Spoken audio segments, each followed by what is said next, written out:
Tinubu does not pay bribe. By this time, he would have been out. The army collect bribe. Everybody, the judicial collect bribes. That is why Tinubu is there. Not that Tinubu is too strong. Tinubu is nobody. But because of the bribe he paid, that's why he's there. And probably the Ohanese, they are part of the people that have collected bribe. Tinubu has bribed the Ohanese. Yes, because I don't see a reason why you say that the Igbos will not partake. Is the Igbos not suffering? Are the Igbos not buying fuel? Are the Igbos not buying bread? Are the Igbos not buying gari? Why will you say that Igbo? That thing is just to set confusion so that Nigerians will not be united. And they have been playing that role by disuniting the people. So they need to come out plain and tell us what they are doing. Because with what they are doing now, I'm sure they are not representing the Igbos. They are not representing the Igbos. They should stop all those nonsense they are doing. He said Igbo will not protest. They will not do sit at home. Where are you? Come out and tell us. They should come out. Come out and tell us and stop putting confusion. Some people say they are aggrieved because of what transpired in the previous election. Previous election what? Previous election what? Even if you are aggrieved, now is the time. This is not the time that somebody will say that because you did not support me the first time, I will not support this time. That one is lie. It's a strategy to frustrate the masses of Nigeria.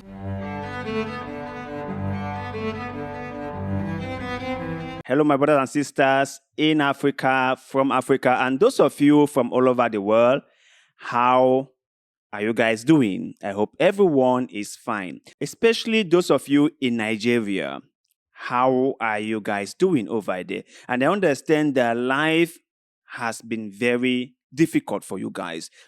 Things have become so difficult that most of you guys can barely survive. But I have this small message of encouragement for you guys. In as much as things are difficult, in as much as we might feel like everything has just gotten worse, we should not give up.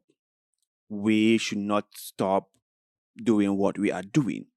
We should never stop dreaming big. We must continue to do what we want to do.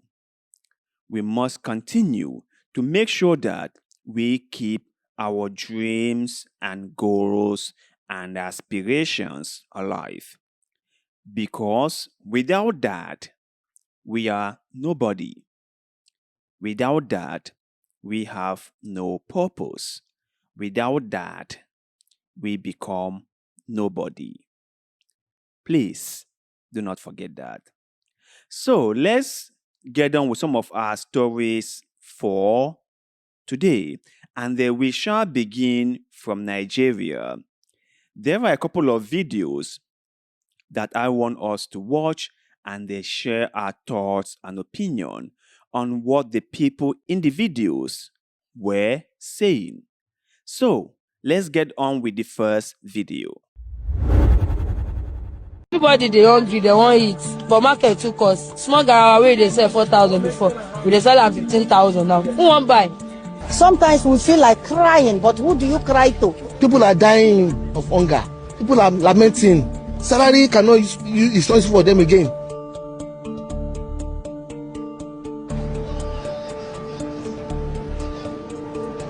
I don't think they wish us to survive. Whoever person that is responsible. Because you can't buy something last week for you to come back. It has tripled, more than 100% increase. How can they sell some more? That go to sell more for 12,000 naira. For what? A bag of cement is now 7,500 naira. And that go to is producing in our own land. Many people have become a crazy people now in the road because of no food, poverty everywhere. We are suffering. They are killing people gradually. Because if you can't afford to give your children 3 square meals and you yourself 3 square meals, what is the essence? Okay, you are receiving 200,000 naira as a salary. Before you take care of yourself, take care of your children, what is it? You have to go for debt. I get 21 Tyria, 21. I never count per hour. If we think, well, we'll go see the money where they come buy food.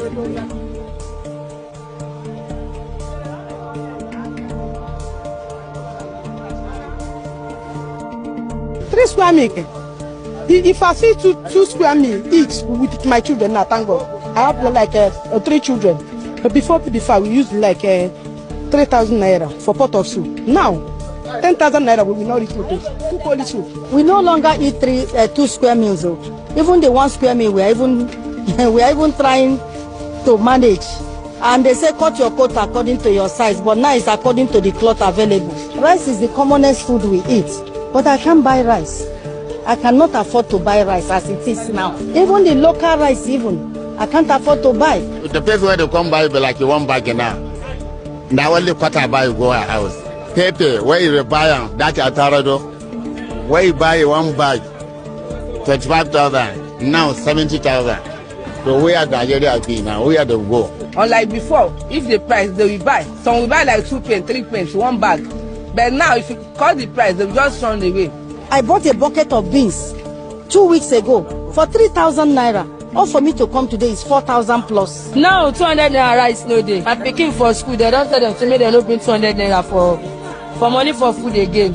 And if they come out in the afternoon, they go see it another food.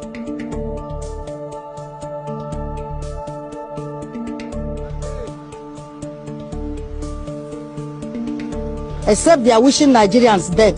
Because at the rate this thing is going, I don't know when it will end. I am calling on government to implement a price control board, 1. And I'm also begging the citizens to have the fear of God, that one shouldn't make 100% gain, whatever thing at a situation like this. Make government help us, make food come down. If not only everything, both garri, both rice, both beans, both tomato, all the things that we used to eat. Yeah, there's one thing with politics in Africa, right? People always side with politicians from their tribes. If a politician is from my tribe, I will always side with him. If a politician is from their tribe, they will always side with that politician. It doesn't matter what that politician is doing, whether or not he or she is doing what he is supposed to do. It doesn't matter. They side with him. It is the same thing that the person in this video is talking about. Tribalism has destroyed Africa. Tribal politics have turned Africans against each other. Like what the guy was saying here, Igbo are saying, the Biafrans are saying that they have no beef in this fight, that they never wanted Tinubu to be the leader of the country. Their own candidate was Peter Obi. But since as the Northerners and the Yorubas decided to support Tinubu Ahmed Bola, so they should fight the fight. I don't think that is the point. I don't think that should be the main point, because every single Nigerian is suffering. The price increase has affected every single Nigerian. Everyone is feeling the pain. The level of insecurity in Nigeria has become the order of the day. I don't think anyone in Abuja or anyone in Aso Rock would sit and wholeheartedly claim that they have the security nature of Nigeria under control. I don't think so. I don't think somebody in Aso Rock, maybe their security forces, they can honestly say to themselves that we have this situation under control, because insecurity in Nigeria is over the roof. No one is safe anymore in Nigeria. I have said this many times. And the thing that gets me so angry is that the politicians who have stolen all the resources that the country has will fund their security, will buy bulletproof cars, okay, will live in luxurious buildings with 24/7 security and electricity. Why 99.9% of Nigerians live in darkness, live in poverty, do not have security, cannot afford to have constant electricity. 90% of Nigerians can barely survive. About 80% of Nigerians can barely have a good quality meal for a day. And then you will see them jump out to support these politicians. You will see them shouting and screaming at the top of their voices in support and in solidarity with a politician. What is wrong with us? What is really wrong with us? Who did this to us? Who did this to us? We cannot rally together for a common cause. People are picking and choosing side. He is Tinubu, he is Yoruba, so Yorubas are for him. We wanted Peter Obi because he is a Biafran, so Peter Obi is for us. Muhammadu Buhari was a Northerner, so people from the north followed him. You see? And politicians know how to play this game. They are so good at playing this game. They understand us more than we understand them. They easily manipulate us. Like this. Like we are in their finger, we are in their palm. And they can manipulate us the way they want. And we fall for this manipulation every single time. Every single time they do, we fall for it. They come out for campaign during election season. They make election campaign. They say they will be having a rally in this location. We all rush there and wait for them to come. They come with their massive security. They must have eaten very well before they are coming. They are coming out from an air-conditioned house to an air-conditioned car. And they will stand in that location to preach to us about what they will do for us, about how they will make our lives better, if only we vote for them. And they will get into their luxurious cars, and then they will drive away to their mansions. And we will vote for them. And when they get into office, they won't do anything for us. Nothing. They do this to us day in, day out. And we still vote for them. We still vote for them. We still vote for them. It's quite a shock, my brothers and sisters. It's really, really a shock. You know, when you put all this together, then you realize that we, the people, sometimes are the problem. Because we have not realized our worth. We have not realized our values. We do not know how valuable we are. And whenever you do not know how valuable you are, people will take you for nothing. People won't value you if you don't value yourself. If you sell yourself as cheaply as possible, that is how people are going to buy you, as cheaply as possible. It's quite a shock. But let's watch the second video and let's hear what the speaker was saying. 6.23 million US dollar being withdrawn fraudulently from the CBN vault. How? Well, for me, from this understanding of CBN vote, approval must come from Mr. President. Perhaps that is what the investigator is saying, that the approval did not come. So the question is, who was actually granting approval? The same President Buhari that we know, or to pay election observers, or there is another person who is giving this approval that Mr. Emefiele may claim he does not know, or he thought is Mr. President. A lot of things that needs to be uncovered, honestly, regarding this report. To me, this is giving me a lot of worry. I'm making even the wise sound foolish. Because how do you say that as the head of a key agencies of government, monetary leg, one of the three most important legs that holds an economy, an investigator is alleging that over 6 million US dollars is released, and that is illegally released, maybe without the approval of the president, a sitting president.